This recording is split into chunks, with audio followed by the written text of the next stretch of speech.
नमस्कार साथियों, बात करने वाले हैं मार्केट की बात करें तो आज जिस प्रकार का रिबाउंड भारतीय बाज़ारों में देखने को मिला है, काफ़ी शानदार रिबाउंड था और बाज़ार को फिर से 20 ईएमए के ऊपर लाकर खड़ा कर दिया है। अब ये जो तेज़ी है वो कितनी सस्टेनेबल रहेगी वो देखने वाली बात रहेगी।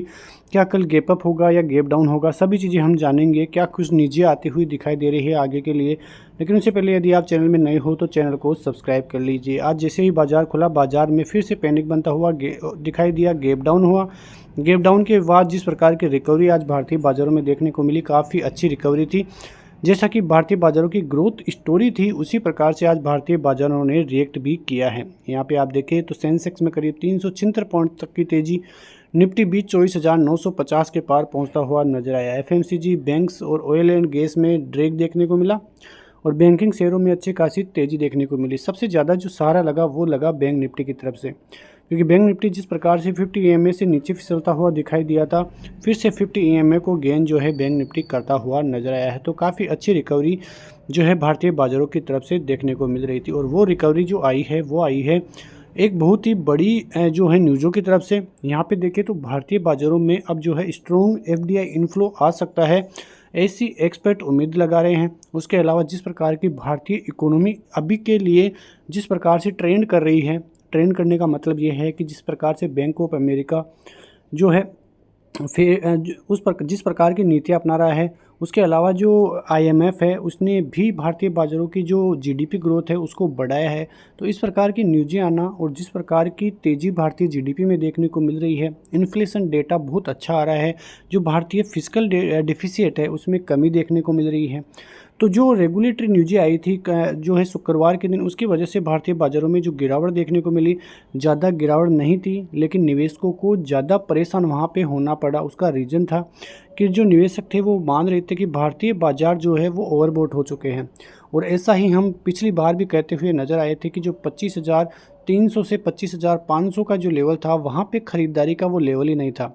और तब से हम बात कर रहे हैं कि भारतीय बाज़ारों में थोड़ा करेक्शन आता है, 24,800 तक के लेवल आते हैं, तो वहाँ पे आपको ख़रीदारी के बहुत अच्छे मौके मिलेंगे।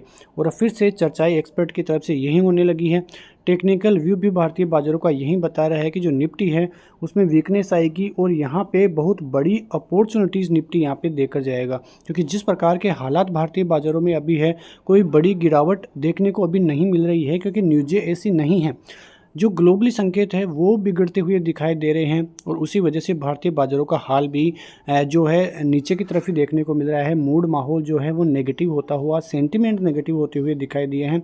लेकिन फिलहाल यहाँ पे देखें तो एफआईआई की तरफ से भारतीय बाज़ारों को अच्छा सहारा मिलता हुआ पिछले कुछ दिनों में देखने को मिला है, लेकिन फिर भी भारतीय बाज़ारों में गिरावट ही देखने को मिली है। ठीक है, अब आते हैं थोड़े टेक्निकल्स पे।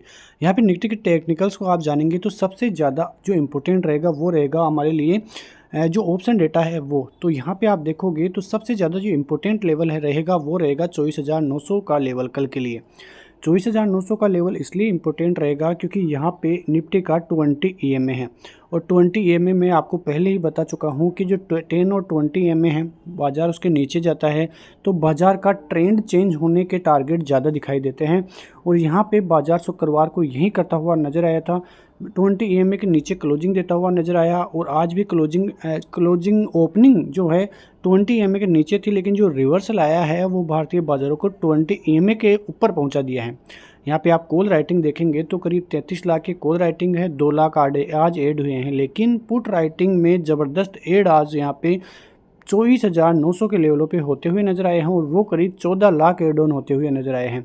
और इसी वजह से भारतीय बाज़ारों में काफ़ी अच्छा रिबाउंड देखने को मिला और अच्छी खासी पोजीशंस जो है अब निफ्टी में 24,800 से 24,900 पर पुट राइटर्स शिफ्ट होते हुए दिखाई दिए हैं। यहाँ पे आप 25,000 का लेवल भी देखेंगे तो सबसे इम्पोर्टेंट बात ये रही 25,000 के लेवलों पे कि यहाँ से करीब 85,000 जो है कॉल राइटर्स कट होते हुए दिखाई दिए। शुक्रवार के दिन यहाँ पे ज़बरदस्त एड ऑन होता हुआ दिखाई दिया था, लेकिन थोड़ा कट होना थोड़ी बहुत अच्छी बात यहाँ पे 25,000 के लेवलों पे दिखेगी। तो करीब यहाँ पे 65 लाख की कॉल राइटिंग है और करीब 28 लाख की पुट राइटिंग यहाँ पे देखने को मिलेगी। तो काफ़ी अच्छा रेजिस्टेंस जोन 25,000 का रहने वाला है। 24,900 पार कर चुका है। अब कल जिस हिसाब से 25,000 का लेवल इम्पोर्टेंट रहेगा, क्योंकि ये जो गिरावट हुई थी वो गिरावट काफ़ी तगड़ी गिरावट थी। करीब 9 से 10 दिन का जो कंट्रीब्यूशन था वो एक ही दिन में ख़त्म होता हुआ शुक्रवार के दिन देखने को मिला था। अब जो मेन इंपॉर्टेंट डेटा रहेगा वो कल के लिए ही रहेगा, क्योंकि कल बाज़ार ये दिखा देगा कि क्या बाज़ार में रिवर्सल होगा या फिर नीचे की तरफ जाएगा फिर से। क्योंकि जिस हिसाब से आज ट्रेड करने के लिए भी भारतीय बाज़ारों में थोड़ी रैली आ सकती है, ये मैंने आपको पहले ही बता दिया है। क्योंकि इस प्रकार की गिरावट होकर थोड़ी बहुत तेज़ी भारतीय बाज़ारों में ट्रेड करने वाले भी हो सकती हैं। तो हमारी रणनीति यही होनी चाहिए कि 1-2 दिन यदि बाज़ार में रुक जाए या 1-2 दिन ट्रेड नहीं करे तो आपके लिए काफ़ी इंपॉर्टेंट रहेगा। 24,800 का लेवल जो कि काफ़ी अच्छा सपोर्ट का काम करेगा, क्योंकि यहाँ पे जो तेज़ी वाले हैं वहाँ पे करीब 39 लाख पोजीशंस है। जो मंदी वाले हैं कॉल राइटर्स वहाँ पे 16 लाख पोजीशंस है। करीब 13 लाख आज एड ऑन होते हुए भी यहाँ पे दिखाई दी है। तो काफ़ी अच्छी जो है पोजीशन 24,800 24,900 पे पुट राइटर्स की तरफ से आपको देखने को मिलेगी। तो ये काफ़ी इंपॉर्टेंट डेटा रहेगा। यहाँ पे भारतीय बाज़ारों की जिस प्रकार से मैंने बात की कि पिछले 10 सालों से ग्लोबल इकोनॉमी तो महज 35% की इंक्रीमेंट हुई है, लेकिन भारतीय बाज़ारों की जो इकोनॉमी की इंक्रीमेंट है वो करीब 90% देखने को मिली है। जो ये आंकड़ा चौंकाता है, चौंकाएगा भी क्यों नहीं, जिस प्रकार की इंक्रीमेंट भारतीय बाज़ारों में जीडीपी ग्रोथ में देखने को मिली है। इस बार का डेटा थोड़ा Q1 का कमज़ोर रहा, लेकिन फिर भी इंटरनेशनली देखें तो सबसे ज़्यादा तेज़ी से बढ़ती हुई इकोनॉमी भारतीय इकोनॉमी है। और जल्द ही भारतीय इकोनॉमी जापानीज बाज़ारों को क्रॉस कर जाए तो भी कोई बड़ी बात नहीं है। और इसी के कारण भारतीय बाज़ारों में ज़बरदस्त तरीके से तेज़ी का मूड माहौल भी है। थोड़ी बहुत गिरावट होना, भारतीय बाज़ारों में ज़्यादा गिरावट देखने को नहीं मिली है। अब जो इम्पोर्टेंट रहेगा वो रहेगा 11 तारीख को इन्फ्लेशन डेटा यूएस मार्केट का, क्योंकि जिस प्रकार से जो बेरोज़गारी के आंकड़े थोड़े नेगेटिव आए थे, जिसकी वजह से अमेरिकी बाज़ारों में चिंताएं बनी थी। आज देखने की बात रहेगी कि क्या होता है अमेरिकी बाज़ारों में। यहाँ पे जो प्रीवियस इन्फ्लेशन का डेटा था वो 2.9 था। अब जो एक्सपेक्टेड है वो आएगा तब हम बात करेंगे, लेकिन उससे पहले आप यहाँ पे देखें तो भारतीय बाज़ारों का भी इन्फ्लेशन के और इंडस्ट्रियल प्रोडक्शन के आंकड़े भी आएंगे, तो उस पर भी भारतीय बाज़ारों की नज़रें रहने वाली है। क्योंकि जो भारतीय बाज़ारों का इन्फ्लेशन का आंकड़ा है वो 4% तक के नीचे आया था, और आरबीआई गवर्नर का यही मानना है कि अब यदि 4% से नीचे आगे रहता है तो इस साल के एंड तक भारतीय बाज़ारों में भी दरों में कटौती देखने को मिलेगी।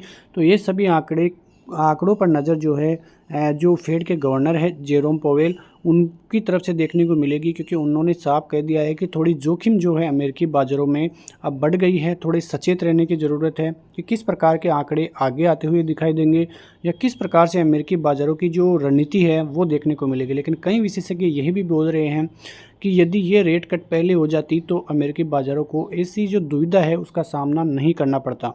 तो ये चिंताएं अमेरिकी बाज़ारों से चलते हुए दिखाई दे रही हैं।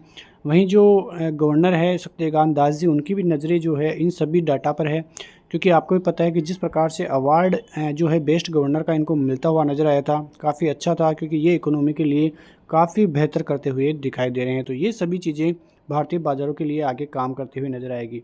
आते हैं निफ्टी के लिए, तो यहाँ पे आप देखोगे तो आज जिस प्रकार की ओपनिंग हुई उसके बाद हमारे लेवल्स क्या परफेक्ट तरीके से काम करते हुए दिखाई दिया। नीचे की तरफ 745 लगभग वो आता हुआ दिखाई दिया। उसके बाद जो पहला टारगेट था करीब 877 जो कि 20 EMA यहाँ पे था, उसको टच किया, उसके बाद क्रॉस किया लेकिन टिक नहीं पाया। लेकिन भारतीय बाज़ार एंड होते होते ये जो लेवल्स है काफ़ी अच्छी क्लोजिंग यहाँ पे देखने को मिली। अब जो मेन इंपॉर्टेंट है 20 EMA की बात करें तो अब 20 EMA आ जाएगा 900 के लगभग, 900 से 920 के लगभग 20 EMA है। कल ओपनिंग के साथ यदि इसको सपोर्ट लेता है तो उसके बाद 960 क्रॉस हो जाएगा। उसके बाद आपको सीधे 25,020 तक के टारगेट मिलेंगे। 25,000 का लेवल इसलिए इंपॉर्टेंट है क्योंकि यहाँ पे अच्छी खासी कॉल राइटिंग आपको देखने को मिलेगी। ये क्रॉस हो जाएगा, इसके ऊपर सस्टेन करेगा तो आपको 25,080 तक के लेवल्स और 25,000 के ऊपर जाने के बाद भारतीय बाज़ारों में एक अच्छी खासी ट्रेजरी है, अच्छी खासी लेवल्स है, वो फिर से ऊपर की तरफ आते हुए दिखाई देंगे। वहीं नीचे की तरफ बात करोगे तो फिर से यदि 870 से 75 का लेवल टूटेगा तो आपको फिर सीधे नीचे की तरफ आते हुए बाज़ार दिखाई देगा करीब 790, फिर वापस 745 तक के लेवल आते हुए दिखाई देंगे। और यदि 745 भी टूट जाता है तो मानना कि भारतीय बाज़ारों का ट्रेंड चेंज हो चुका है। आते हैं बैंक निफ्टी पे। बैंक निफ्टी की जिस प्रकार की हमने रणनीति बनाई थी, बाज़ार में ओपनिंग हुई, अपने सपोर्ट को जो है सपोर्ट लिया यहाँ पे 419 के लेवलों पे जहाँ पे हम बात कर रहे थे। उसके बाद जो 515 है वो पार किया, 611 पार किया, 728 के लेवल पार किए और यहाँ पे करीब 50,800 पर थोड़ा रुकता हुआ नज़र आया। लेकिन उसके बाद जिस प्रकार के टारगेट्स हमारे आए, काफ़ी ज़बरदस्त टारगेट यहाँ पे आते हुए दिखाई दिए हैं। बैंक निफ्टी की तरफ से यदि कल फिर 51,200 के लेवल्स टूटते हैं तो आपको 300 और 402 तक के टारगेट मिलते हुए दिखाई देंगे, क्योंकि बैंक निफ्टी ने एक इम्पोर्टेंट लेवल जो कि 50 EMA है उसको पिछले कई दिनों से तोड़ा है। पिछले शुक्रवार से ही उसको फिर से रीगेन किया है, उसके ऊपर आज क्लोजिंग देखने को मिली है जो कि काफ़ी अच्छी पॉजिटिविटी यहाँ पे लेके आती है। तो इन टारगेट्स पे नज़र रखिए। सपोर्ट लेवल की बात करें तो यदि फिर से आपको 50,950 के लेवल तोड़ते हुए मिलते हैं तो फिर आपको 820, 728, 611, 515 फिर से आपके लिए लेवल्स खुले रहते हैं नीचे की तरफ। और बाज़ार यदि 50,419 तक के लेवल्स तोड़ता है तो आपको 50,200 सीधे मिलेगा, जो कि है 100 डे एक्सपोनेंशियल मूविंग एवरेज। तो इस प्रकार सपोर्ट लेता हुआ जो है बैंक निफ्टी दिखाई दे सकता है। तो इस प्रकार से आप न्यूज़ों को ध्यान रखिए और ऐसी न्यूज़ें भारतीय बाज़ारों के लिए काफ़ी अहम होगी, जो कि भारतीय बाज़ारों को स्ट्रॉन्ग बनाएगी और ये आंकड़े जो आने वाले दिनों में आएंगे काफ़ी इंपॉर्टेंट रहते हुए साबित होंगे। मिलते हैं नेक्स्ट वीडियो में, तब तक के लिए नमस्कार, जय हिंद, जय भारत, वंदे मातरम।